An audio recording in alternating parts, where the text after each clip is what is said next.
Selamat malam Tribuners, jumpa lagi bersama dengan saya Kusnula Syaifah dalam tayangan Berita Lampung Terkini. Kami akan menyajikan informasi terupdate dan juga seputar wilayah Provinsi Lampung. Dan inilah Berita Lampung Terkini selengkapnya. Berita pertama, tiba di Lampung, Ganjar Pranowo disambut pencaksilat Kerajaan Skala Berat. Calon Presiden nomor urut 03 Ganjar Pranowo tiba di Lampung untuk melakukan kampanye pada Senin 22 Januari 2024. Ganjar Pranowo tiba di Bandara Raden Intan II Lampung pada sekira pukul 10:45 waktu Indonesia bagian Barat. Kedatangan Ganjar Pranowo di Lampung ini disambut oleh Ketua TPD Ganjar Mahfud yang ada di Lampung, yakni SPDB Brigjen Pol Edward Sahpernong dan juga jajaran partai koalisi. Setibanya di bandara, Ganjar Pranowo disambut seni bela diri pecak silat dari Kerajaan Skala Berat Lampung. Dalam agendanya di Lampung, Ganjar akan bertemu dengan kiai, santri dan juga masyarakat di Pondok Pesantren Raudatus Solihin Palas Lampung Selatan. Kemudian menyapa masyarakat di lapangan Expo Kalianda. Lalu dilanjutkan bertemu dengan relawan di DPC PDIP Bandar Lampung.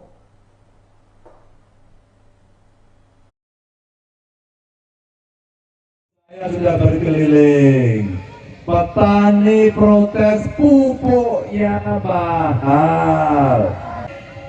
Lapangan kerja tidak tersedia, maka pada saat itu biasanya yang menderita pertama ibu-ibu. Betul ya? Nah, Bapak Ibu, saya sudah berkeliling.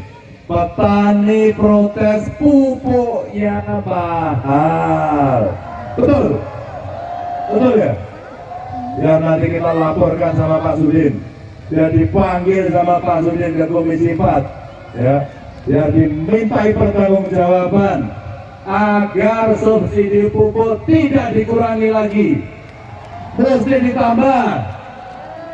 Jangan karena baru kita kritik terus kemudian ada dasar pupuk. Besok kita murahkan sekarang.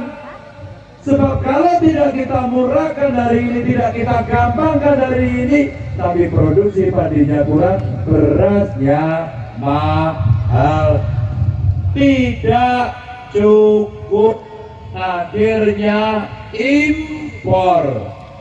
Masa kita nggak bisa? Banyak anak-anak muda kita hebat.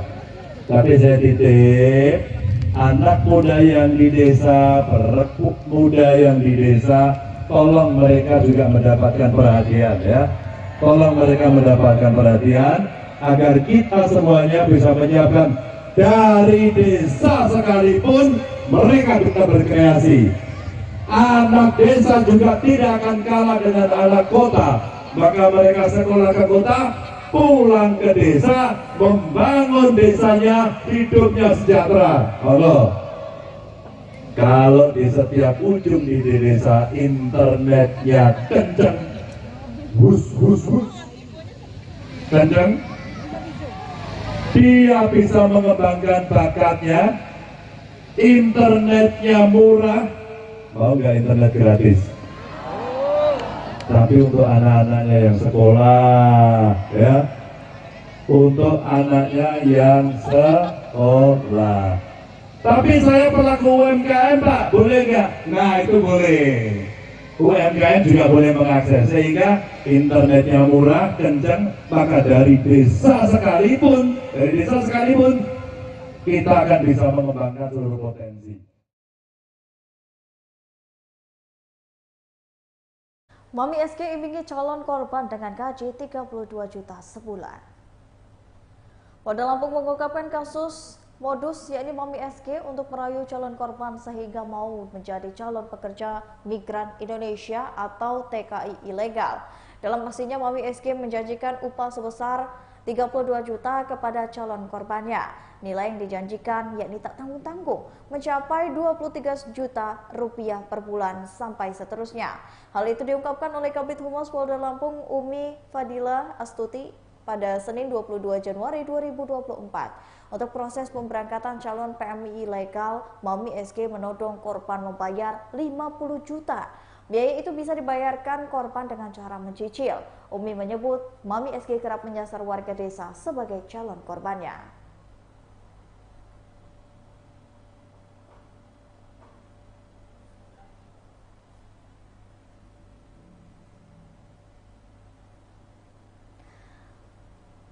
Berikut ini akan melihat proses pembuatan gula aren di Lampung Barat. Gula aren merupakan salah satu bahan yang digunakan oleh kebanyakan masyarakat untuk menjadi pemanis.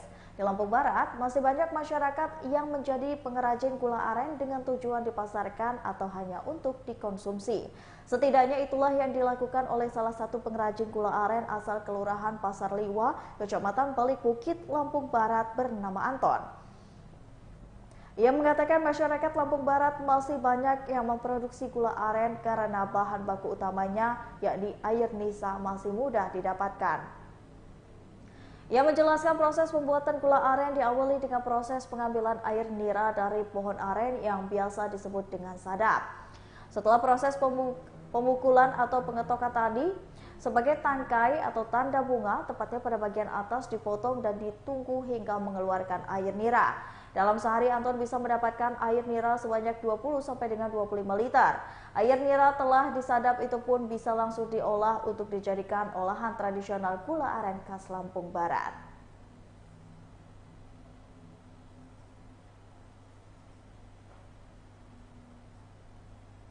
Berikut ini ada kuasa hukum dari RA Puri Fatonah Lampung yang membantah siswa GB dicap nakal.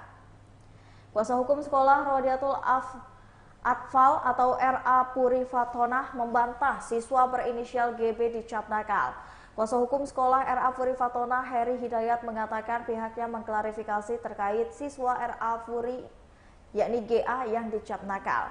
Ia mengatakan pihaknya perlu diakui bahwa memang telah terjadi beberapa kali perbuatan perundungan dari Ananda GB terhadap anak didik di RA Puri Fatonah yang lain.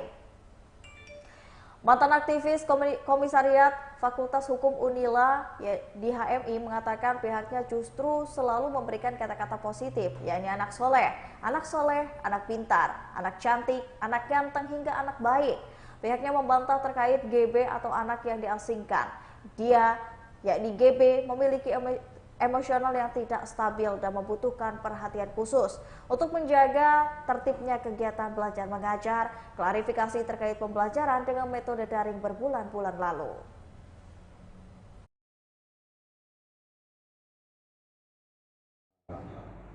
Kurang lebih seperti ada diskriminasi lah dari pihak sekolah.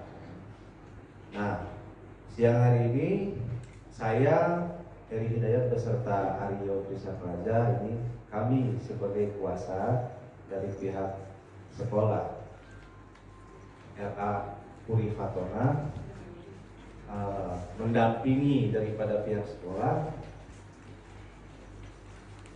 akan mengantarkan pihak sekolah kurang lebih seperti ada diskriminasi lah dari pihak sekolah. Nah, retribusi parkir hanya 600 juta dari target 2 miliar. Begini penjelasan dari Dishub Bandar Lampung. Capaian retribusi parkir yang dikelola Dishub Bandar Lampung pada tahun 2023 lalu hanya mencapai 600 juta. Kabid Parkir Dishub Bandar Lampung Afruli mengatakan target retribusi parkir tahun lalu sebesar 2 miliar. Menurut Ruli, target tersebut dinilai tidak realistis. Pasalnya, retribusi parkir tidak sesuai dengan lahan parkir yang dikelola Dishub Bandar Lampung. Ia menjelaskan hanya Pasar Tengah, Pasar Bambu Kuning, dan juga Jalan Ikan Tongkol yang retribusi parkirnya dikelola oleh Dishub Bandar Lampung. Ruli mengatakan saat ini Pasar Tengah dan Bambu Kuning mulai sepi pengunjung lantaran maraknya marketplace atau online shop. Ruli menjelaskan pihaknya telah mengajukan penurunan target retribusi.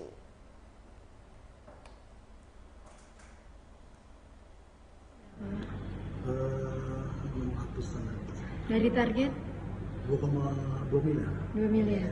Tahun ini kita juga 2 miliar.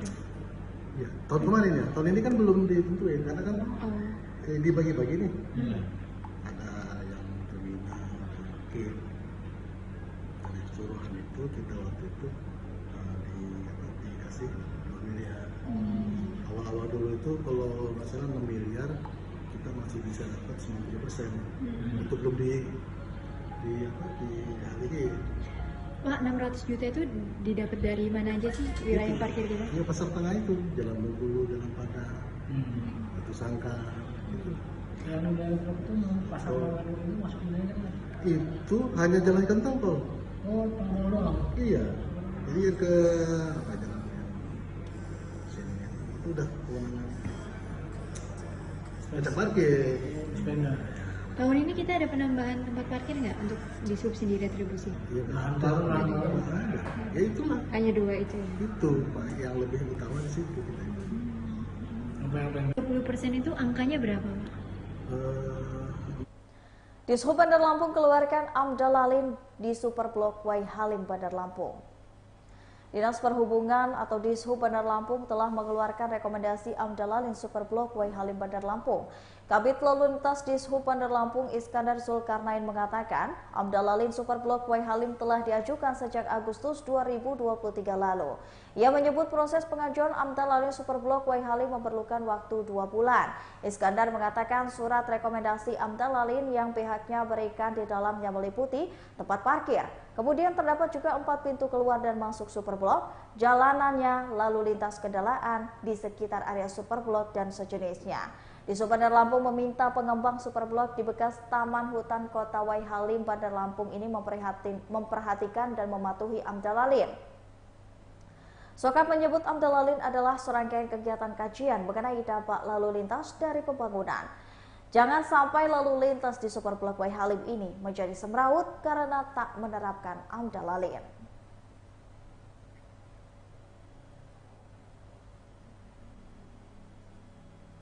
Ini pelataran parkirnya di depan rukonya, ini rukonya, nanti di belakang ruko itu ada perumahan gitu loh, cuman nggak banyak, perumahannya sedikit. Kalau untuk ini perubahan U-turn ada nggak? Untuk sementara nggak ada. Nggak ada. Nggak ada. Yang arah ke permukiman warga Kecamatan Sukarambi itu ada perubahan nggak sih Pak? Ada. Tentunya Ini juga. memang tetap nanti di bawah flyover tetap ditutup ya. Jadi mereka nanti U-turnnya ya satu di depan Rumah Sakit Immanuel, satu nanti di depan ini gitu loh. Tapi nggak pas di pintu keluar masuknya, di tengah-tengah bangunan Superblok ini gitu.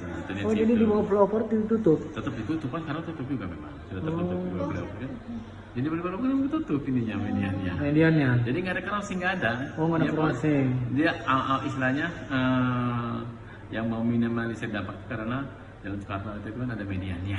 Iya. Jadi dia nggak ada crossing yang sana sini gitu, nggak ada. Baiklah Tribuners, setelah tadi berita Lampung terkini bersama dengan saya Kusnul Asyaifah. Jangan lupa untuk terus saksikan video selengkapnya di YouTube Tribun Lampung News Video, Facebook Tribun Lampung, Instagram Tribun Lampung, dan juga TikTok Tribun Lampung untuk bisa mendapatkan informasi terupdate lainnya. Selamat malam dan sampai jumpa.